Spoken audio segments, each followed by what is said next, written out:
Hello guys, and welcome back to this wonderful series, What If Luffy had Yuno's Powers, Part 13, named They're Back, because the Tempests are back, and so am I. It's kind of ironic how well we fit together. Alright, I'm gonna get right into it, because I know y'all been waiting. This video is very long, so enjoy yourself, get some popcorn, get some food, get some chicken. I usually take chicken, and just enjoy yourself. And don't forget to like and subscribe, hit the notification bell to stay up to all my future videos, and let's just get in with the recap, bruh. Let's begin with Luffy, Bond, Buggy, and Mr. 3 soon meeting Inazuma, who leads them to New Kuma. There they meet Ivankov and will soon get back to their jailbreak. They soon make it to Ace's floor but realize that he was taken, and instead Luffy will just help take out Jimbei and as well as Crocodile on the way, and then meet Blackbeard, who Luffy kills. Then they march on and escape and head out to Navy headquarters. And this is when they're accompanied by Whitebeard along the way when they meet him. Already, Sengoku took the opportunity to talk about Ace's real father, though. He said it to the whole world, and the war will begin. And Luffy attacked Kizaru. He was mortally wounded by Luffy, and Akainu was also they were all messed up. But Luffy would get past them and would go to free Ace, but he barely makes it, and this would unlock his star magic. So he saves Ace and discovers new abilities. With this, he would escape with his brother while showcasing new abilities. He would help bring all the Whitebeard pirates and their allies back to their ships, and then they would leave. And during the battle, Whitebeard would also be revealed to have been permanently healed by Belle when she was trying to help him by making him be strengthened when he was doing all his quakes because he's old, he needs help. And this calls for a party, and everyone will celebrate. And while they do, Sengoku reveals the truth about Luffy's father to many Marines. Whitebeard isn't like reversed in time like I did with like he didn't have his youth back. He's just healed, but he's still old. So keep that in mind. And the world doesn't know about Luffy yet, but they would. In this part, they already will know. So I'm letting you know that ahead of time. The word has already spread. Luffy is like wanted. He is the big man. Luffy is then dropped off by Whitebeard along with Jimbei, Boa, Bon, and Eva, and this is when Rayleigh would arrive, and he asks for a moment with Luffy and asks for him to be a student. Luffy agrees and decides to train with Rayleigh, just as Jimbei proposed to join the Tempest, but at a later date. Luffy accepts it, and a time skip then occurs, and we see Luffy showcase his advanced abilities and star magic after 2 years, and that's where we're going to begin from. Luffy walks into a deep forest, and there he comes across the hat that he had laid down long ago, and as he looks at it, he starts to reminisce about his crew, and he proceeds to pick it up as he puts it on. Walking from behind, Rayleigh would then cross his arms saying, "You ready?" "Yeah," Luffy says. He turns, and Belle would then form, not being much older, despite still being small. "What about everybody else? Can you bring them here?" she asked. Luffy then says he's going to need to take a trip to Amazon Lily before doing so, and as he says so, Rayleigh would then walk up and put his hand on his shoulder.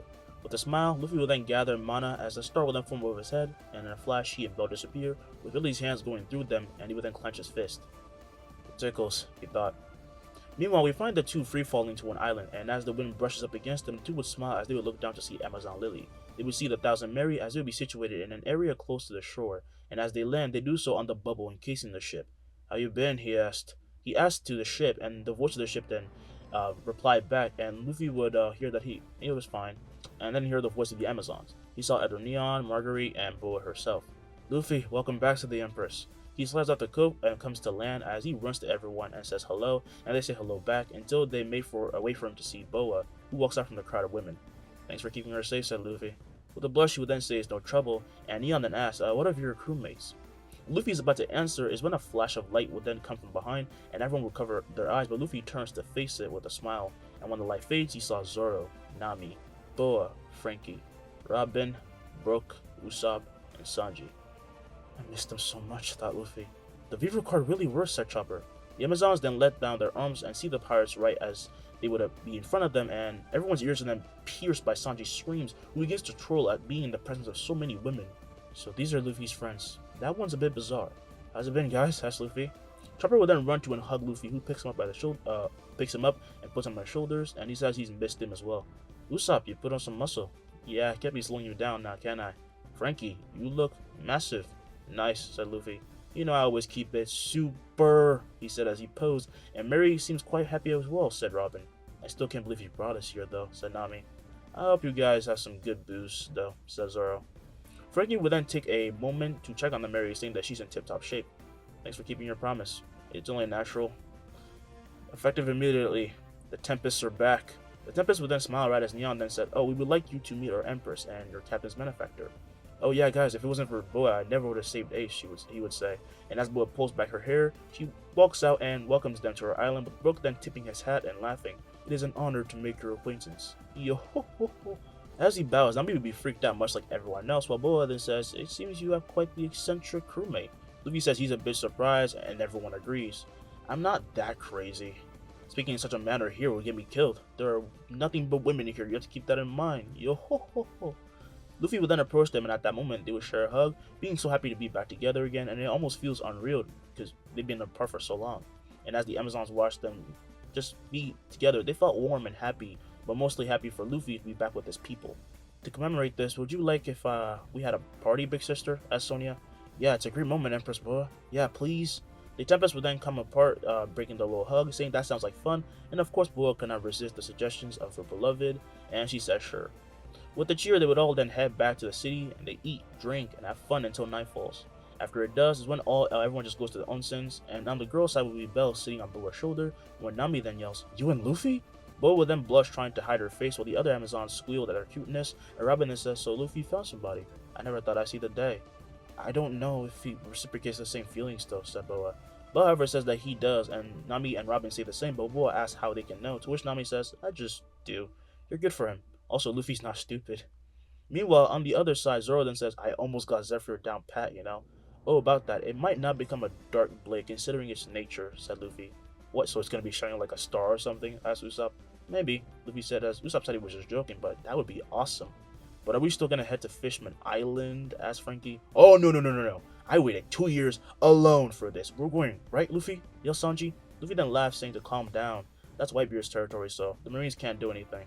"We're going. Besides, we're gonna meet a new future crew member." "Awesome, a fishman is joining us," said Chopper. After the onsen passed and everything, everyone just slept. The entire island slept, and it was just peaceful. And the day after, the Tempest then set sail. Luffy would envelop the Thousand Mary with the barrier to keep its code safe, and they used the Thousand Mary's paddles to go forward, while the Amazons waved goodbye. "Come visit again, Luffy," said Marguerite. And as Luffy waved back, Usopp and Chopper just laid on the deck of the ship, feeling nostalgic as they cannot believe they're finally back. "It almost feels like a dream," said Chopper. "Ah, my trees," said Nami as she caressed her tangerines, with Robin then laughing as she said maybe they should just take a moment to just get used to everything again. They all massively agree, and this is what they do for the rest of the days. They would simply relax, lay back, get to talk to each other again, which they have missed very much.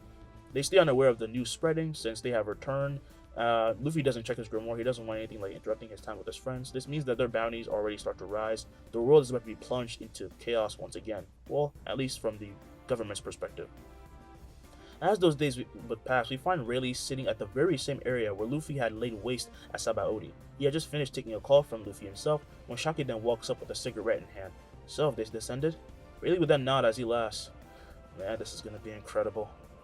Down below the sea, we find the Tempest surrounded by the roots of the giant mangroves that made up Sabaody, as well as some swimming sea kings, and with a wide smile, Luffy observed all of it as much as he can. Everyone looked out to the sea, amazed by the view and the passing sea life, when Nami then said that she actually sensed a disturbance in the seas. "Oh, when did you learn Haki?" asked Luffy. "I'm your genius navigator. What did you expect?" said Nami. As Sanji would twirl around and about her, saying that she was amazing, and Luffy says it's really been long since he's seen any woman, isn't it? "Well, in fairness, I asked to be put there. But even I learned Haki."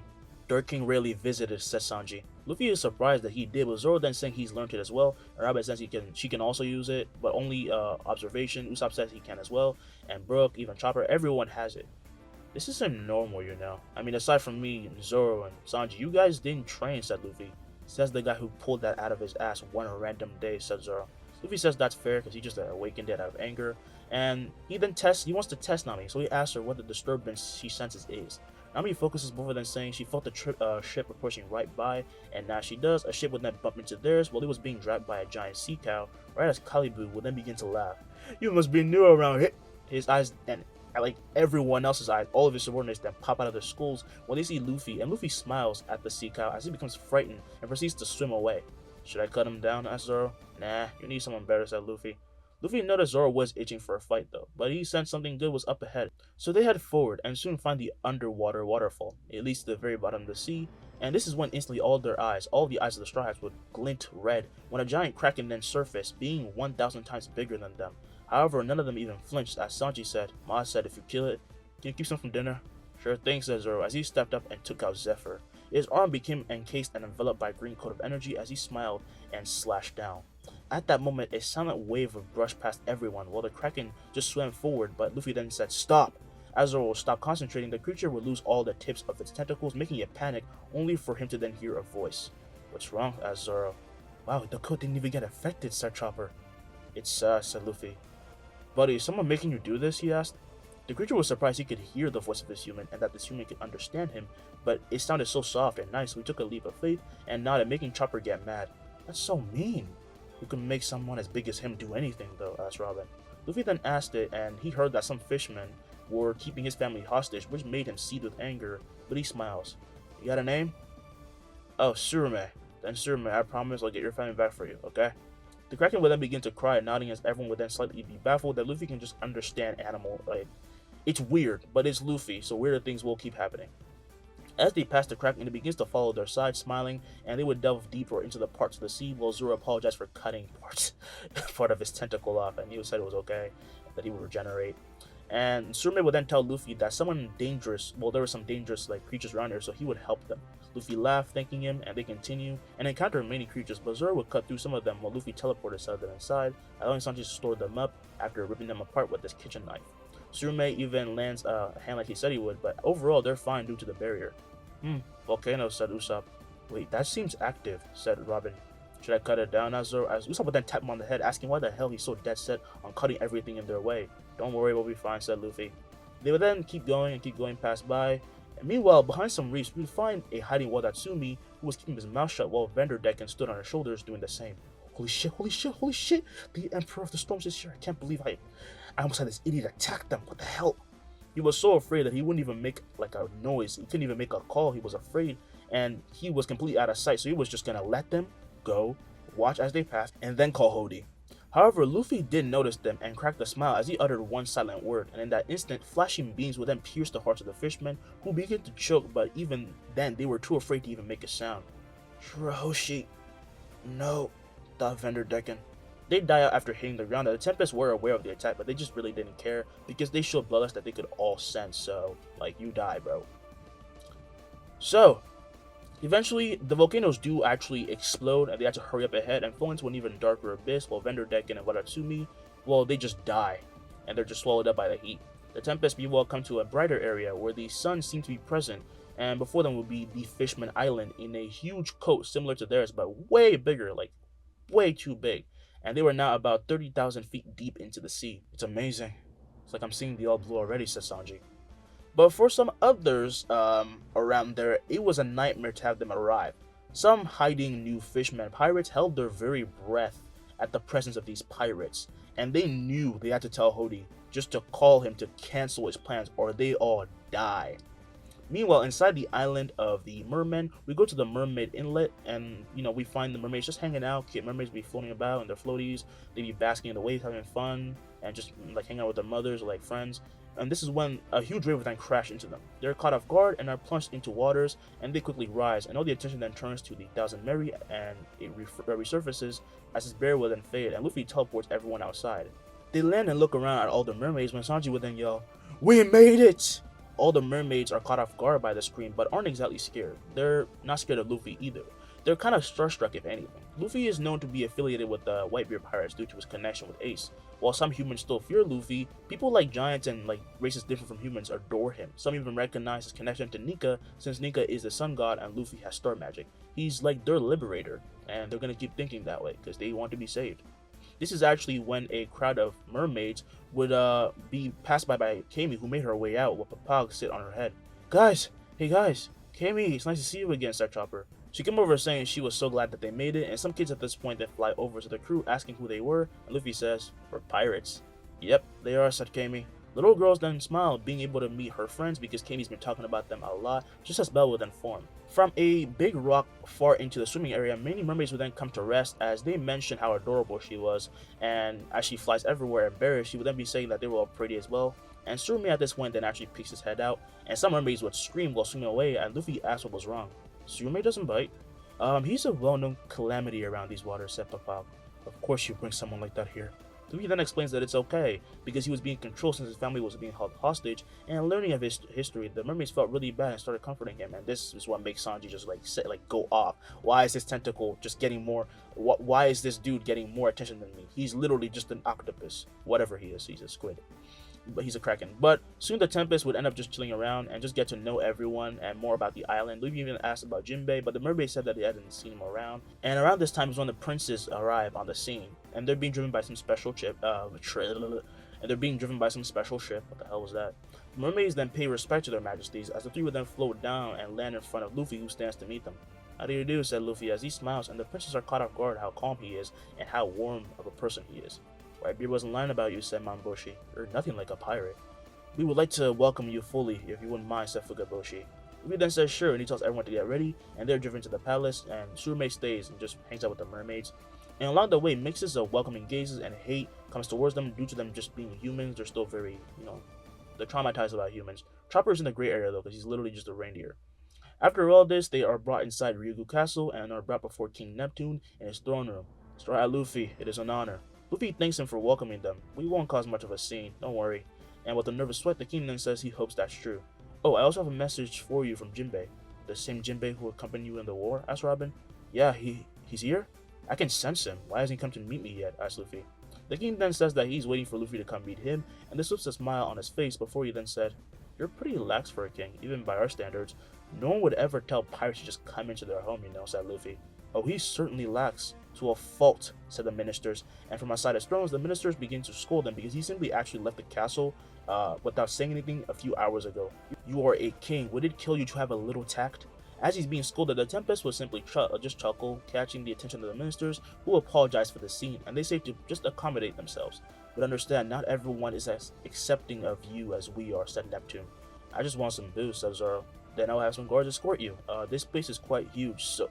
"Okay then," said Luffy, as he flew to the air, and with a snap of his fingers, he teleported away, using a star in his place, before he then faded, and everyone was just left in silence, before Sanji then says, "Yeah, he does this a lot. A lot." After this, while some of them stay in the castle, Chopper, Usopp, Frankie head out to the Fishman district, or just do whatever they want, go to the same places as in the original, and Luffy meanwhile ends up walking down a hallway when he then finds a room trapped and locked by chains. He of course becomes interested and teleports in, and as he lands, he would make a little light with the star above his head, and slowly he walks forward and starts flying with the light making the silhouette of someone being known. He can clearly feel and see that it's a fishman. A prisoner, he thought? This is when the lights would also suddenly turn on, however, to show a cutesy room and a gigantic mermaid who would awake and shriek, Did someone send you to kill me? I'm not scared of you." "Oh no, I'm a guest," said Luffy. However, Shirahoshi keeps freaking out until she bursts into crying when she hurts her finger by accident, calling for her father and the guards. Luffy meanwhile tries to calm her down when the guards then barge in. "Straw Hat, what are you doing?" "Nothing, she just started crying." Shirahoshi then comes to a stop when she hears his name, and she takes a closer look and she smiles. "You're that pirate." "So he did not attack you, princess?" Shirahoshi shakes her head, apologizing, as the guard would nervously back away and say okay. They slowly then close the gate before then breathing a sigh of relief. "Did he attack you, princess? Like he could have actually done something," said the guard. "But if he's here, maybe your princess can finally be safe, so I don't care," said the other guard. Back inside the room, Luffy and Shirahoshi start to talk as Shirahoshi explains why her room is so locked up. It was due to Vanderdecken, who had marked her with his devil fruit. She then also asks if Luffy is a bad person because he's a pirate. "You can be the judge of that. What kind of person are you?" "Well, aside from an obvious crybaby." As he laughs, she will start to cry once again, with Luffy saying she's never going to be strong if she can't take criticism. "But no one's ever talked to me like that before." This is when her pet shark will then show itself, making Luffy surprised as he tries to defend her, but Luffy understands it and says that he's not hurting her. "Wait, you know what he's saying?" asked Shirahoshi. "Yep, he's saying a lot of things you wouldn't want to hear right now, but want to get out of here?" "No, I can't." With a sigh, Luffy will then swipe to the right as he releases a gust of wind, which will then take the form of someone, the form of Vanderdecken, which slightly scares Shirahoshi, but Luffy says, "This guy is dead." The shark and the princess tilt their heads, just as he would then say that he was in their way and he got rid of them, and Shirahoshi would just not believe his words, but her father said that Luffy is incredibly powerful. "So, you want to get out of here? Come on, isn't there someplace you always wanted to go?" Hours then pass, and we go back to around the main palace, around its gate, when we find Nami, Sanji, Zoro, and Brook surrounded by guards, and now the king himself. "You're really gonna attack us because of a prophecy?" asked Nami. Neptune then slams a stab to the floor, saying, "No, we simply want to keep you..." From above, however, then bursts out a giant ship holding Shirahoshi in her huge form, cutting off the king, and of course it's holding her pet, and Luffy himself at the helm. "Let's go," said Luffy, as all the fishermen become wide-eyed when the ship then blasts past them at very fast speed. "Ah, shit," said Frankie, just as all the fishermen would then attack, including Neptune, only for his attack to be stopped by Sanji's foot. Sorry, our captain's offended you, but we're gonna need you to calm down, he said. The king would then start to regret taking in these pirates as he feels betrayed, wondering if Whitebeard truly trusted this man. Word would then spread of all this happening, while Luffy and Shirahoshi meanwhile reached the grave of Queen Otohime, and Luffy then saw Jimbei. This fishman would then hear a familiar voice and turns as he looks to see Luffy falling. Luffy, why do you have Princess Shirahoshi? Luffy then lands as he runs and hugs him. It's so good to see you again. No, seriously, what is going on here? Asked Jimbei, and the ship would then descend, and Shirahoshi would then wave to Jimbei, saying she simply wanted to come visit her mother. Oh, right, well, it is a pleasure to see you again. Luffy then flies off of him and lands, as Jimbei then says it's good to see him as well, only for him to then hear that Shirahoshi was captured on the speakers of the kingdom, and he sighs. Well, nothing's ever easy with you around, is it? What? But Luffy didn't take me. I wanted to come, said Shirahoshi. Luffy, however, says that doesn't matter right now, and with a snap, he fades with the ship, with the remaining wind then slowly bringing her and the shark down. Come on, pay your respects, said Luffy. But worried, she would then nod and go to do so. Back at Ryugu Castle, we find all the fishmen guards beaten and tied up, with the Tempest saying it's really been a while since they've done something so fun. Honestly, they're not scared, they're just having fun. Yeah, don't get too excited, these guys keep popping up like flies, said Zoro, as he points to the gates, and the new fisherman pirates would then find their way in after busting down everything. Hoodie then steps up. What a nice present for us. Thanks. You're even working with them? Asked Neptune. We don't even know who they are, said Nami. Jesus. What do you guys want? Hoodie would then go on about wanting to oppress humans, reflecting the same ideals as Arlong, and Nami recognizes this very much and even recognizes his mark, Arlong's mark, and everyone else does, but soon Sanji gets fed up, and in the blink of an eye appears before him as he's then sent flying up by a kick to the chin. All the fisherman pirates then become completely frozen, just as Sanji would then let his leg ablaze, and he would say, "You don't even deserve to speak." He would then use a breakdance-like move as he creates a violent wave of flames that blow through the entire army of fishmen with ease, leaving the king, his guards, and the ministers impressed. Yo ho ho ho! Sanji's learned some new tricks, it seems, said Brook. When Sanji comes to a stop with his spinning, he returns his leg to normal as he stares down the defeated fisherman. Seriously, you're a horrible copy. Even if that bastard was deplorable, you're worse. The watching fishmen then felt that they had all underestimated the Tempest. Well, the crew, not Luffy. They kept comparing their power to their captain, but it's been so long that they forgot that every Tempest is dangerous and a monster in their own right. But Sanji had just did this out of like a whim. He wasn't even trying, and he then turned around like a love-stricken idiot, asking Nami if that was awesome, which left him conflicted. Like, was he an idiot or was he actually like badass? Elsewhere, as some fishmen, District Chopper and Hachi will be defending themselves against angry fishmen. So, Luffy kidnapped the princess? Asked Hachin. Of course not, said Chopper, but he really needs to clear this up. I'm a doctor. I want to keep it that way. Stop! The voice of a domineering person then freezes them all in their tracks as they are directed to look up and see Luffy, Jimbei, and Shirahoshi, and of course their pet shark, and they come to land, and with the help of Luffy's wind cushioning them. And Hachin is surprised.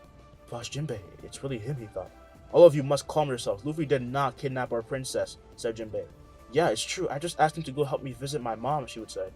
All the fishmen then become calm as they ask if this is really true, to which Luffy answers by asking if she looked chained by anything or like was in any danger, like she looked pristine. And they all nervously stay quiet with the pirate then starting to float. Sorry guys, I'll be back. He blasts forward toward the castle, wondering if he should have just told the king his plans in advance, but then he just laughs. Nah, then it wouldn't be as much fun. So, everything will go differently from here on out. No fighting or big battle. The king and Luffy just talk as he explains everything, which calms him. The fishmen already lost their leaders, the new fisherman pirates, so of course, they aren't gonna attack. I mean, freaking Straw Hat Luffy is here. Unless you want to die, go away. And just the fact that Luffy honored their princess and her wish and took care of Vanderdeck and changed all of their views on humans. Madame Shirley had to apologize later because it was her prophecy that started all of this, you know, the fishmen wanting to capture the Tempest. And she didn't see the vision all the way through, that's what she said. The vision simply showed the change that Luffy would bring, not its destruction. No final fight, I know, but why the hell would it happen? If the Tempest lost to Hody and his men, that would not show any amazing prowess. Like, bro, they are the weakest villains by far, if anything. Also, Big Mom never took part over any part of Fishman Island because Whitebeard would freaking kill her if she tried to step on his turf. They're technically old friends, but like he's not gonna allow that. He knows how sadistic Littleland is. So nothing's ever declared between Big Mom and Luffy, and there was a big celebration overnight, and all the fishmen really got to see that not all humans were against them. And after that, the Tempest had to set sail the next day, and as they do, the fishmen will be seeing them off. Jimbei, hurry up with Big Mom, alright? Said Luffy. Will do, and good luck out there in the new world, Captain.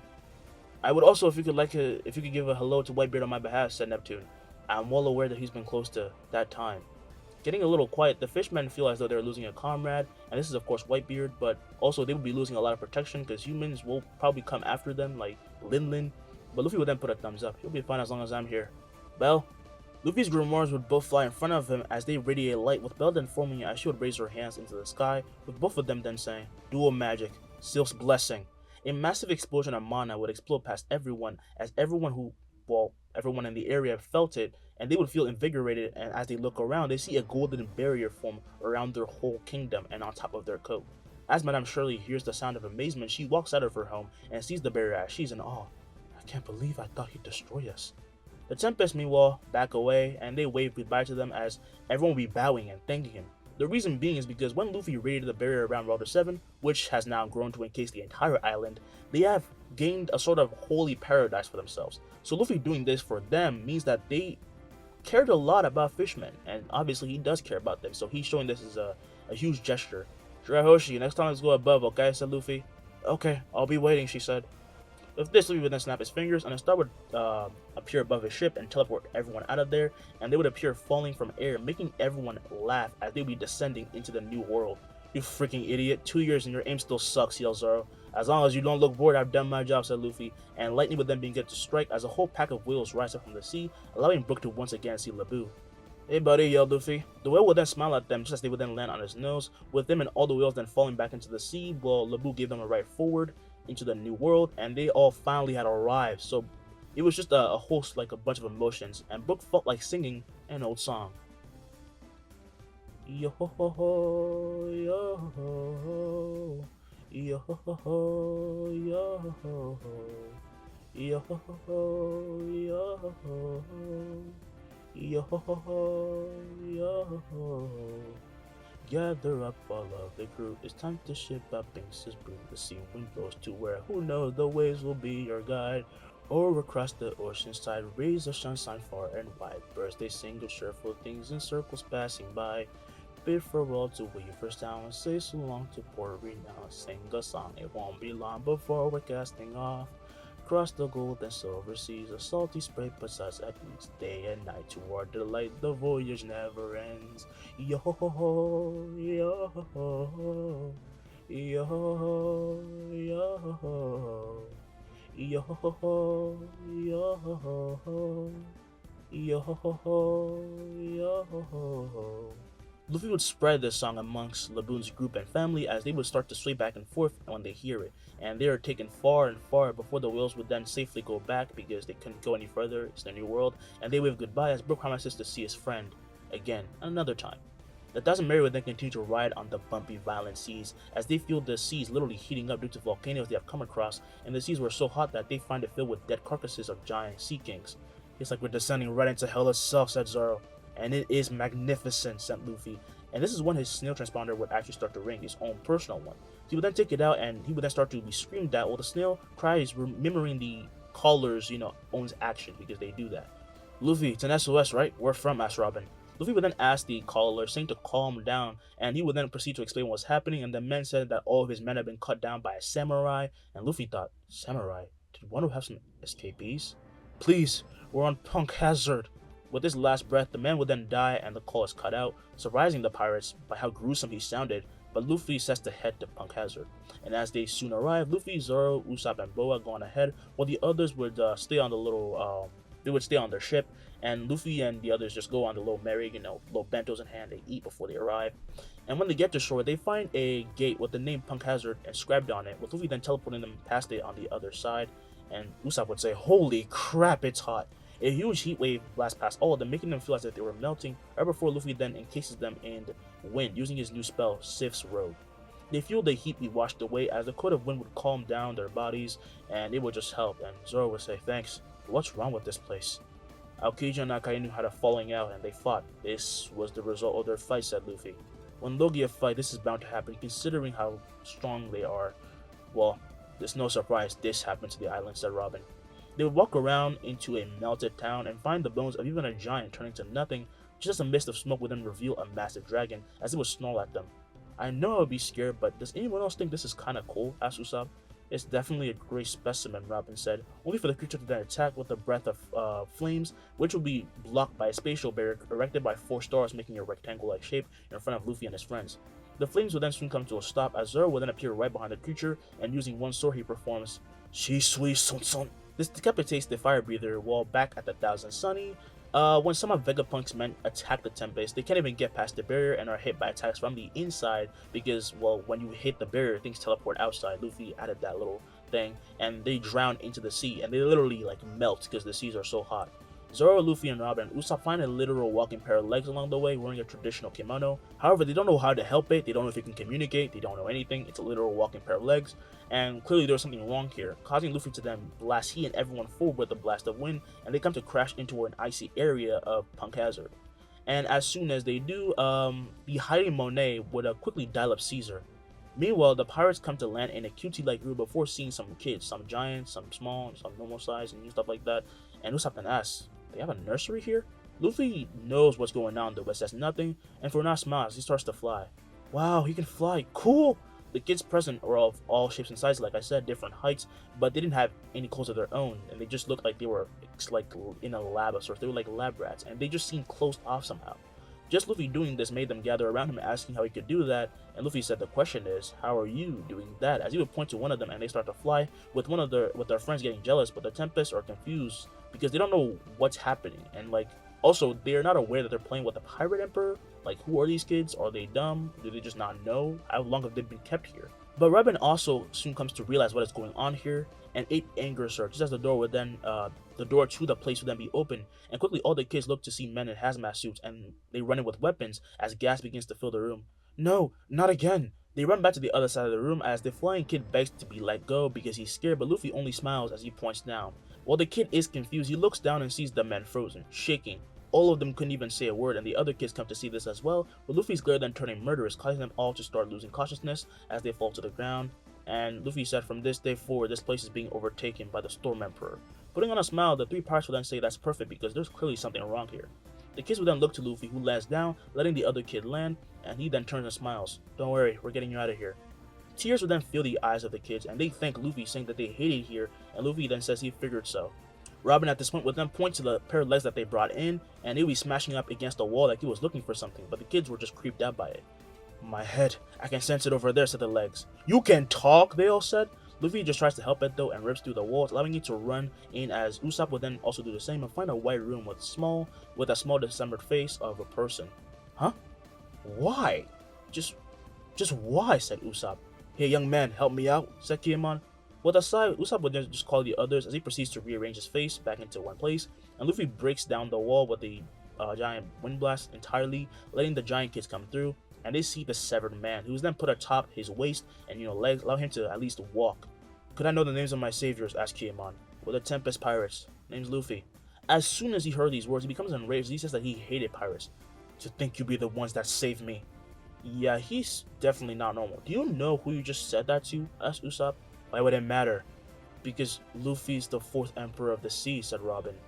Hearing this, Kinemon takes a moment before his eyes quite literally pop out of his head and he cannot believe what he just said in front of someone like him, and it made Luffy laugh as he grabbed the eyes and put them back. Don't worry, I'm not gonna hurt you. Alright kids, us and this weird guy here are gonna get out. We meanwhile cut to Smoker and his group meeting Trafalgar, who has made a base out of one of Punk Hazard's areas, and they meet at the entrance of the lab, I guess. As Smoker will then say, so you're sure you're not with Straw Hat? Of course not, why would an emperor choose to cooperate with me? Toshiki would then pull out a transponder, and it would have recorded a conversation between Luffy and the stress caller from before, and the warlord would be wide-eyed when he heard these words. Trafalgar is still a warlord in this version, and he would say, that guy's here? What kind of pirate? No, this is normal for him. But still, I don't work. However, before he can finish his words, an explosion of wind sends them all flying, and as the hinges of the door will then be blown off, and as they get up, they look forward to see Luffy fly out as the kids, Kinemon, and his companions follow behind. Yay, we're out! Oh wait, it's cold. They all shrivel up due to being on the cold side of the island, but Luffy will then protect them with mana skin, the Silk's robe. It's basically the same thing, and he gives some to the kids and, his crewmates again. And Kinemon becomes covered by this coat, and he will be surprised, wondering what kind of devil fruit he ate. Luffy, meanwhile, then turns and sees Smoker, Toshiki, and Trafalgar, and the Marines.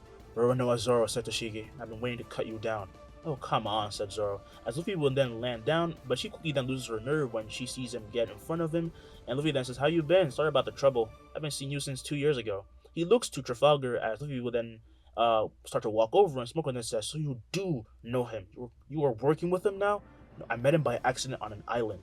Why are you here? Luffy, however, would just simply smile as he then snaps and a giant star appears above all of them. With a scream, Smoker would then leap forward, only to be teleported away, as would all his people, and just disappear in the blink of an eye, while the kids would be wowed, and Kiamon was just confused. How can he do such a thing? Have you seriously never heard of him? Like, even some of the kids recognize him, said Robin. Kiamon then clears his throat, saying that he doesn't go out too much, which Robin quickly finds suspicious. Ow! Ow! Said one of the kids as he starts to feel pain, and he falls over, worrying everyone, and telling Trafalgar to stay. Luffy then runs back to the kid while everyone gathers around him, and one will then asks, "Are you okay?" "Oh no, that's right, we didn't take the candy." "Candy?" asked Kiamon, and the kids say they usually take certain supplements by now, and it's supposed to treat the illnesses that they were brought here to have fixed. And all of a sudden, many more of them start to feel this pain, and Luffy will start to show a murderous gaze because he realizes what's going on already. "Sind, can you wait? I can't give you the candy right now," said Luffy. "But it hurts so much." Clenching his fist, Luffy will then say, "I know, just wait, I have a doctor. He'll help you." "Luffy, what's going on, Zoro?" Out of anger of not getting their candy, this is when the kids will start to rage, and the giant ones swing, and the Tempest and Kiamon jump back, when Luffy will then release his Conqueror Spirit, and they all lose consciousness. But they don't foam at the mouth, they're just out cold, and they fall face first into the snow. "That candy isn't candy," said Luffy. Holding his grimoire, he then shows it to everyone what it truly is, and it shows the information of the drug, not the candy, the drug, and they're all horrified. "Trafalgar, I'm wondering if I should kill you right now. Do you have a reason why I shouldn't?" asked Luffy, as he turns, not emanating Haki, but just pure bloodlust, and crossing her arms, Robin will then get ready for a fight as with everyone, and they start to emanate the same bloodlust, and Trafalgar will slowly back away as he thought, "If I can't think of a good reason for this, I'm gonna die." But we will end this off here. Tell me down below what you thought. I know I took really long. We've been over this. One Piece is long. Give me a break. But now I'm back to posting it somewhat regularly. The parts will take a little longer to finish, but the series is about to end already. I'm going to take care of some arcs in my own way. They're going to be fast, but not in the way that it doesn't make sense. You'll see what I mean when we get to the next part. Yeah, I just hope you enjoy everything. And I will now go and make more videos, maybe sleep, eat some jollof rice, chicken. I'm so hungry right now. Alright, peace. And also, go check out Zether's What If Naruto at Particle release. It's part of the challenge I issued to him, so go check it out, and he's going to be issuing a challenge to someone soon. Hopefully it's Izukage, because he's coming back apparently. Alright, peace.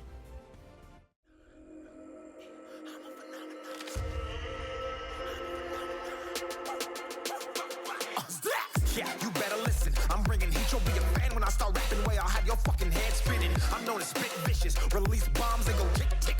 Boom, you blow me that head missing. I'm a phenomenon. Stacking cheese like it's Parmesan. 8 different flows, call me Octomom. I'm moving fast like the Autobahn, and I'm independent, so I'm not your fucking star.